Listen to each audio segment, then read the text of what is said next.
galera, mas esse canal no vídeo hoje tá super, hiper, mega chique no vídeo hoje. Eu estou com uma convidada especial e é a Juju. Oi, pessoal. Fala aí. Agora a gente vai arrumar essas slimes, gente, que estão super duras. A gente não sabe porque a gente tava mole, né? A gente tava bem molezinha. A gente tava mexendo, tava bem mole. Não sei. Ai, tem um bicho aqui. Que estranho. Gente, a gente vai molanger, tá? A gente só começou. O oferecimento é Carly. Gente, a gente tá com aqui a pronta da Carly. Olha, o Fred tá aqui na frente filmando a gente, né, Fred? Oi, Fred. Oi. Tá ali, a Carly tá ali, a Sam. Só que não. Que a Sam foi presa hoje. É verdade. Ah, mentira. A gente vai molanger e já volta, né, Ju? Para. Oi, galerinha. Então eu tô com a primeira slime, que é essa daqui. Que tá bem molezinha. Que foi essa daqui que fez, hein, cara? Oi, gente, vocês estão aqui, né? Basicamente o vídeo E já a slime quase foi no seu cabelo, sabia? Só que não foi. Ó, gente, essa daqui já consegui amolecer, que estavam bem duras, mas Ju. Arrasou. Acho que conseguiu amolecer bem direito, ó. Vamos mostrar de pertinho, a gente enrolando? Vamos primeiro pausar aqui.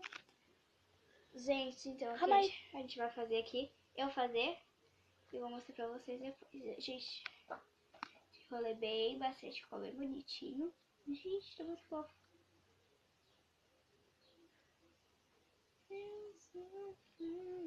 Gente, ali ficou muito bem, mas dá pra fazer pelo lugar. Ó, gente, essa daqui minha com uma bolinha, ela tem um pouquinho de massinha EVA. Já dá pra ver, né, na consistência dela. Que ela tem massinha EVA. E eu posso ensinar pra vocês como se fazer. Massa EVA é bem fácil de fazer. É só dar like no vídeo. E a gente faz. E vai ficar muito legal. E agora da Ju, posso? Gente, essa aqui eu amoleci muito bem, ficou muito boa. Tem balinha de isopor. Ficou bem boa. Ó, gente. Ai, que fofo. Ela é fluffy? Essa daqui é muito fluffy, gente. Ó, gente, ficou assim. Ó, gente, essa aí, ela é com tinta leão. Ela é fluffy, massinha EVA. Até brilha um pouquinho, olha, gente. No vídeo até brilha um pouco. É, Na verdade é verde. Mas ela precisa, eu tinha que pôr mais tinta. É verdade. Tadinho. Vou botar aqui a câmera. Gente, olha que linda que então, essa daqui é assim.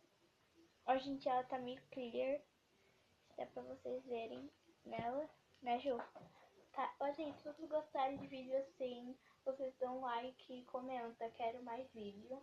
E a gente faz mais vídeo assim. Gente, eu faço lá na casa da gente fazer, né, Ju? Só que daí... Mano, sabe que a gente podia, gente? Se vocês baterem a meta de likes, a gente pode fazer o sim, né, Ju? A gente Tipo, pode fazer... lá na minha casa, a gente faz. Daí, mas olha, esse vídeo de slime não vai ser só eu, vai ser sempre com ela. Ela sabe coisa da slime, eu não sei de nada sobre slime, eu sei que é feito com cola. É só isso. Gente, é por causa que a gente vai colocar tudo lá nas coisas da Ju, né, Ju? Deixa essa coisa boa. Opa, daí a Ju vai me dar um pedido. Ó, gente, vai ficar muito bom. Gente, olha que show. Eu vou tentar fazer uma bolha. Ai, quase deu certo. Gente, olha essa estrelinha. Coisa boa. Gente, tem que ver quais onde que ela comprou, né, gente? Nossa, EVA, né? Onde que será que ela comprou por 5? Ela comprou por 5. Não sei, gente. Mas esse foi o vídeo, né? Espero que vocês tenham gostado. Se inscreve no canal, dá um likezinho. Ativa o sininho das notificações. Um super beijão e até mais.